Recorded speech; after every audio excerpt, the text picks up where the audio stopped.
महाराज, आप विजयनगर के गौरव हैं और मैं आपकी कृपा से गौरवशाली व्यापारी। मेरे सामने एक विकट समस्या उत्पन्न हो गई है महाराज, जो ना तो तोल में आ रही ना मोल में। मैं एक व्यापारी हूँ तोल मोल के। व्यापारी महोदय, तोल मोल बाजार में कीजिएगा। यहाँ हमारे महाराज के समक्ष आपकी समस्या निसंकोच होकर साफ और सीधे शब्दों में बताइए। महाराज, साफ और सीधे शब्दों में तो न तो लाभ होता है न हानि, तो फिर मैं ऐसा क्यों करूं? मैं तो एक व्यापारी हूं तोल मोल के। सुनो व्यापारी, हम सब ने सुन लिया कि आप व्यापारी हो। समस्या बताओ, समस्या बताओ। महाराज, मेरी एक हाथ से लेने की तो दूसरे हाथ से देने की प्रवृत्ति है और यही व्यापार का नियम भी है। यदि आप में से कोई मेरी समस्या का समाधान करने का वचन दे तो मैं समस्या दे दूंगा, अर्थात समस्या बता दूंगा तोल मोल के। महाराज, इतने विश्वास से तो वही कह सकता है जो अपनी आधी संपत्ति देने वाला। बिल्कुल दे दूंगा महाराज। जैसे ही किसी ने समस्या का समाधान किया, मैं अपनी आधी संपत्ति उसे दे दूंगा। यदि ऐसा है तो समस्या छोड़िए और ये बताइए कि कितने वचन चाहिए आपको। महाराज, हमारा कहने का तात्पर्य है कि हम इनकी समस्या की गंभीरता को समझ रहे हैं। जी व्यापारी महोदय, वचन शपथ के समान होता है। अब आपकी समस्या जाने बिना कोई भी वचन कैसे दिया जा सकता है? पंडित रामाकृष्णा, इस दौड़ में दौड़ने वाला घोड़ा। घोड़ा? हाँ, घोड़ा, एकमात्र घोड़ा है और वो है स्वयं हम। बुढ़ा घोड़ा। आपके कहने का तात्पर्य क्या है गुरुवर? महाराज, हमारा कहने का तात्पर्य है कि हम ही हैं वो असली घोड़ा, अर्थात असली खिलाड़ी, जिनके लिए हर चुनौती विजयनगर की गरिमा का प्रश्न होता है। हम इन्हें वचन देते हैं महाराज कि हम इनके समाधान को समस्या में बदल देंगे। अरे गुरुजी, ये क्या कह दिया? समस्या को समाधान में? हाँ, वही तो हम कह रहे हैं कि इनकी हर समस्या का समाधान हमारे ही पास है। चलिए अपनी समस्या का श्री गणेश कीजिए। अरे भाई, अपनी समस्या बताइए। महाराज, मेरी एक ही संतान है। तो संतान समस्या है? नहीं, मेरी संतान का विवाह। तो विवाह समस्या है? नहीं महाराज, मेरी संतान को विवाह हेतु योग्य जीवन साथी नहीं मिल रहा है। विवाह योग्य जीवन साथी नहीं मिल रहा तो संतान बदल दो। क्या मतलब? अब हमारा कहने का आशय है, संतान को बदल दो, अपनी संतान में विवाह योग्य गुण उत्पन्न करो। आपकी संतान में कोई कमी है? जैसे सुंदर ना होना। सुंदर तो इतनी है कि सुंदरता भी उसके सामने दर्पण है महाराज। तो सारा दिन दर्पण के समक्ष बैठी रहती है। महाराज, ऐसे व्यक्तियों में साक्षरता की कमी पाई जाती है। नहीं। तो शिष्टाचार की कमी होगी? बिल्कुल नहीं। अब तुम कहोगे संस्कारों में भी कोई कमी नहीं? नहीं गुरुवर, महाराज, मेरी संतान सुंदरता, शिष्टाचार, संस्कार सब में निपुण है। अच्छा, कब मिलवा रहे हो? परंतु क्यों? नहीं, जब हम उनसे मिलेंगे तभी तो हम जान पाएंगे कितना योग्य जीवन साथी चाहिए उन्हें। परंतु व्यापारी महोदय, आप जिसके लिए जीवन साथी ढूंढ रहे हैं उसे साथ लाए भी हैं या नहीं? हाँ। क्यों नहीं पंडित रामाकृष्ण जी, व्यापारी हूँ तोल मोल के। पुत्र? गुरुजी, ये व्यापारी तो दरबार में अपने पुत्र को बुला रहा है। अरे मूर्खो, तुम्हें कभी पिता का प्रेम मिला हो तभी तो ज्ञात हो। देखो, कभी कभी पिता स्नेह पूर्वक अपनी पुत्री को पुत्र कहकर पुकारते हैं। हाँ। पुत्र अंदर आओ।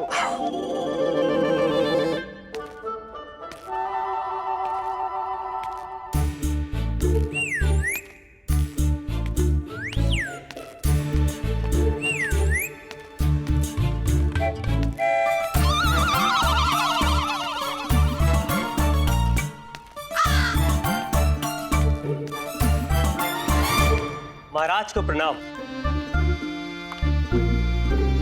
गुरुजी, आपके साथ तो छल हुआ है, वर्णन किसी और का, दर्शन किसी और के। तो व्यापारी, ये है आपकी स्वर्ग के फूलों जैसी सुंदर, सुशील, संस्कारी पुत्री? पुत्री नहीं, पुत्र। तो पुत्री को बुलाइए ना, जिसके विषय में बात कर रहे थे। आपने पुत्री समझा था, हमने तो संतान कहा था। यही तो है मेरी सुशील संतान कमल राव, जिसके लिए आपने योग्य जीवन साथी ढूंढने का वचन दिया है। वचन? कौन सा वचन? हमने कौन सा वचन दिया? हम तो आपको जानते भी नहीं, कभी मिले भी नहीं हम आपसे। गुरुवर, यही भरी सभा में सबके सामने, जिसके बदले मैंने अपनी आधी संपत्ति देने का वचन दिया था आपको, याद आया आपको गुरुवर? हाँ हाँ हाँ, वो वचन, हाँ वो तो हमने दिया था। गुरुवर, अब आप ही का सहारा है। व्यापारी, हमारा आशीर्वाद सदैव तुम्हारे साथ है। और वचन का क्या? अब देखो व्यापारी, जब आप दरबार में आए तो हमने देखा आप चिंतित थे कि नहीं? तो हमने आपको चिंतित देखा, हमें आप पर दया आई, तो हमने आपको वचन दे दिया। और हमने जो वचन दिया था आपकी पुत्री के लिए दिया था कि नहीं?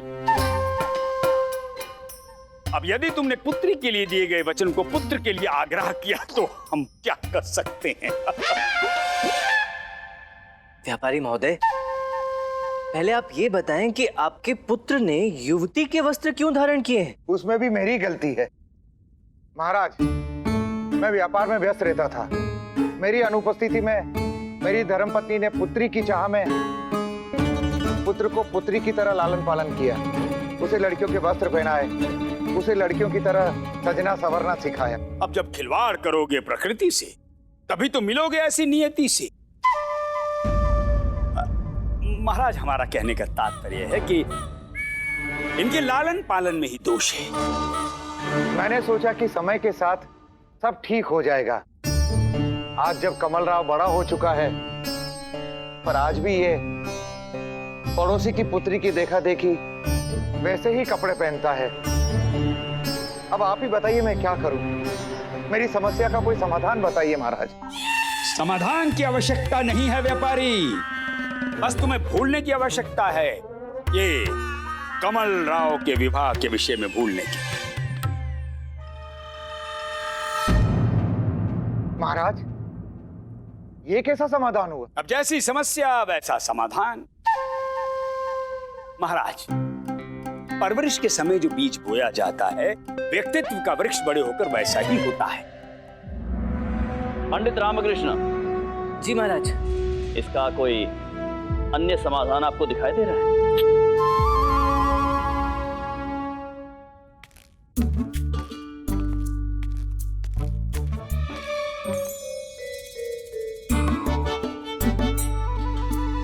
महाराज, मुझे तो कोई समस्या ही नहीं दिख रही, तो समाधान कैसा? अर्थात? महाराज, इस बात का विषय ये है कि कमल राव की स्त्रियों के भांति वस्त्र धारण करने की, सजने संवरने की और श्रृंगार करने की प्रवृत्ति हो गई है, और अब इनकी ये प्रवृत्ति इनकी इच्छा का रूप धारण कर रही है। पंडित रामा जी, इसका यही आचरण रहा तो कौन कन्या इससे विवाह करेगी? व्यापारी महोदय, आपने कहा था कि ये आपकी पड़ोसी की पुत्री की तरह वस्त्र धारण करते हैं। जी हाँ। कमल राव, आप ये वस्त्र क्यों पहनते हैं? क्योंकि वो हमारी सबसे अच्छी सहेली है। सिर्फ इतना ही नहीं, वो हमारे वस्त्रों का चुनाव भी करती है। पंडित रामकृष्ण जी, हमें वो और उनके चुनाव दोनों ही बेहद पसंद है। तो इसका अर्थ ये हुआ कि आपकी पड़ोसी की पुत्री को आप पसंद करते हैं। हाँ। क्या वो भी आपको पसंद करती है? जी हाँ, हमसे भी अधिक। तो इसका तात्पर्य ये हुआ कि आप दोनों के हृदय में एक दूसरे के प्रति प्रेम है। जी बिल्कुल। जी, प्रतीत होता है कि आधी संपत्ति पंडित रामकृष्ण को मिलने वाली है और वो समाधान मिल गया, समाधान मिल गया, समाधान मिल गया महाराज, समाधान मिल गया।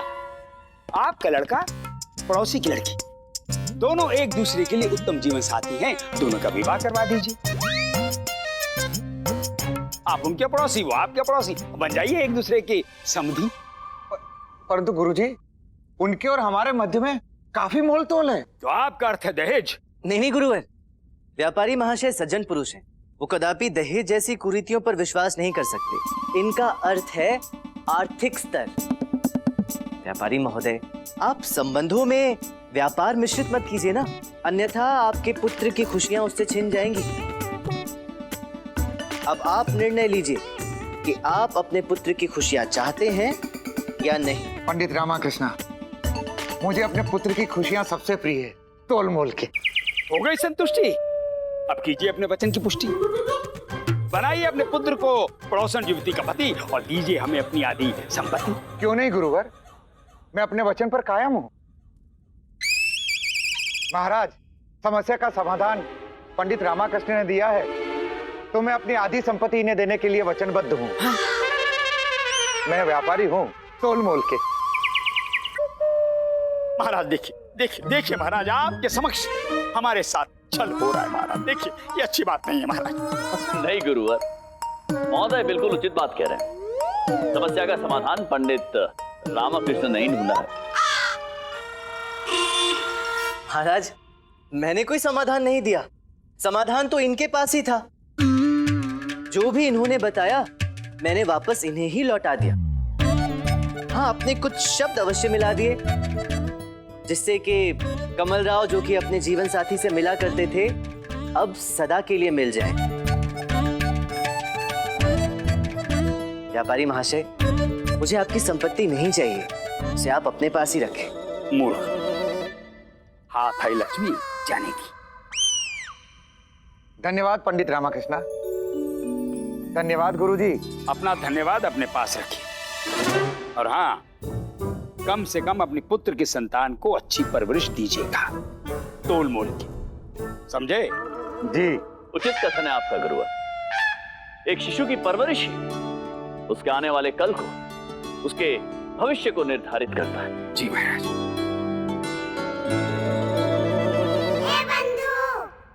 सबको निःशुल्क सलाह बताने वाले रामा, सुनी महाराज की सलाह। तुझे सुनिश्चित करना होगा कि तेरी संतान की परवरिश कैसी हो। हाँ बंधु, पता नहीं मेरी होने वाली संतान को अम्मा और शारदा कैसी परवरिश दे रही होंगी।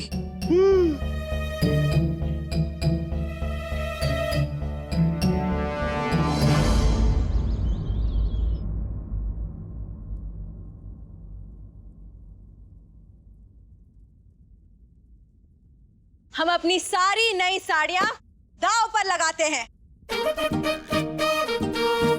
हम भी अपने सारे लड्डू दांव पर लगाते हैं।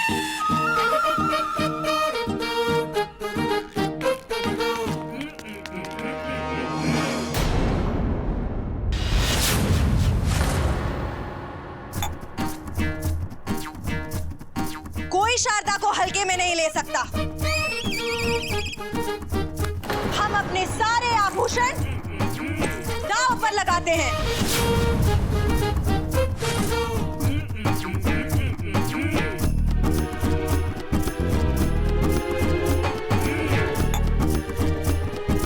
जितना कोई सोच भी नहीं सकता, उससे अधिक जोखिम जीतने के लिए मैं चुटकी बजाकर उठा सकती हूँ। मैं अपने प्राण से भी प्रिय अपनी लाठी दांव पर लगाती हूँ। हे माँ, इन लोगों ने तो मेरी शंका सच में परिवर्तित कर दी। अब हमारे पास दांव पे लगाने के लिए कुछ नहीं बचा।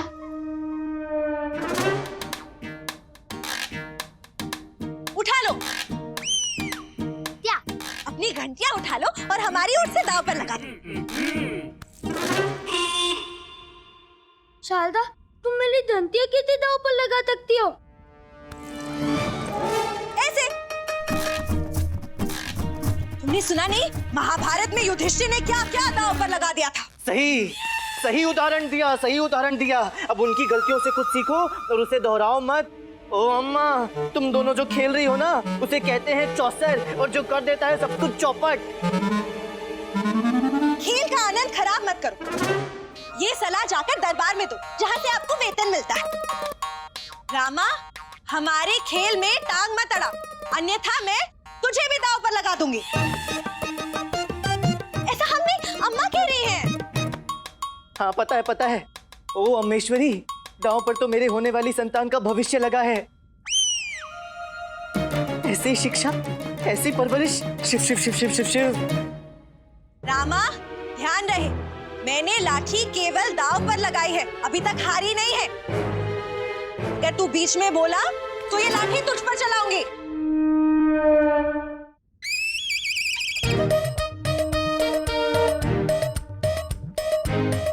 वाली बचा धंतिया मिली। जय माँ भवानी, जीतेगी शारदा रानी।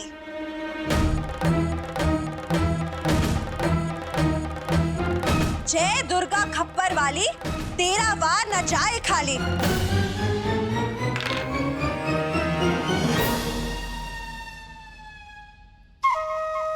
बारह से केवल 10 कम, अम्मा अब हार गई। अच्छा हुआ, देखा अम्मा, माँ भी ऐसे खेल में किसी का साथ नहीं देती। हाँ, परंतु देवी माँ ने हमारा तो साथ दिया ना। हम अम्मा की लाठी और लड्डू दोनों जीत गए। ये तो छल है।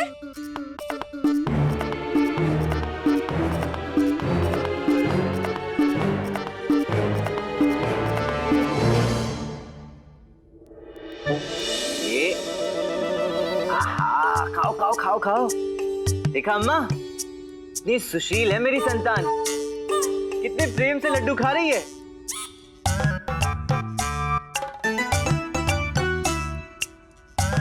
चोर चोर मेरे लड्डू चुराए। मैंने कब चोरी की? आप क्या सोचते हैं कि एक करके मेरी बूंदी खाते हो तो मुझे पता भी नहीं चलता। चोर कहीं के। देखो तो, अपने पिता को चोर बोल रहा है। रुक, तुझे बताता हूँ। इससे पहले बाहर वाले बोले मेरा पिता चोर है और बात दूर तक जाए, अब ये गंदी आदत आपसे दूर कर देता हूँ। अम्मा, अरे क्या कर रहा है? अपने पिता को मारेगा? अरे छोड़, लाठी छोड़।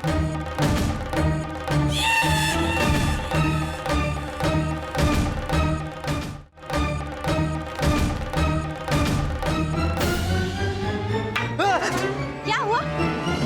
कोई बुरा सपना देखा?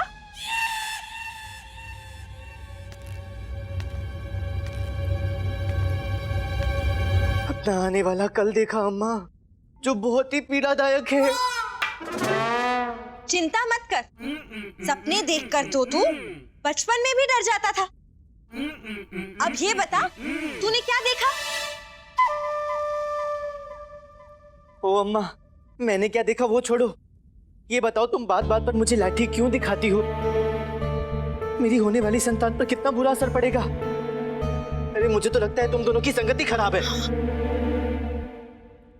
हाँ लामा, तूने तत्का इन दोनों की तंगत तला दे। हाँ, तो चिंता मत कर लामा, लेकिन मेरी तंगत बहुत ही अच्छी है। मैं अपने मित्र की संतान को सब कुछ दिखा दूंगा।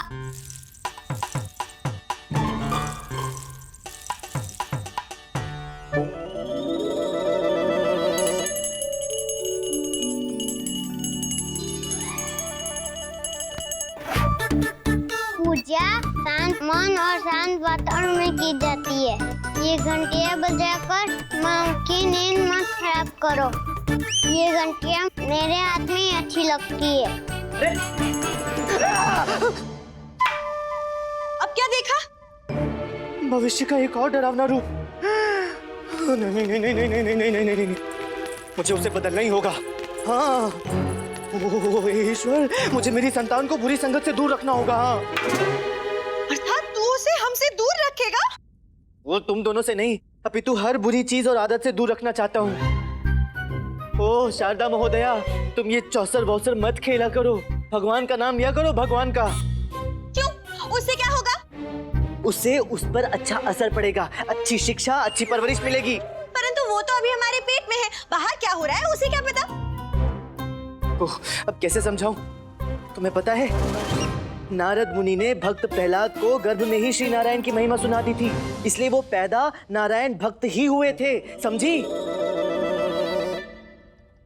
उसे सब पता है, वो सब कुछ देख और सुन रहा है और समझ भी रहा है। संतान माँ के गर्भ में ही सब कुछ सीखने और समझने लगती है शारदा। हाँ, कुछ हुआ?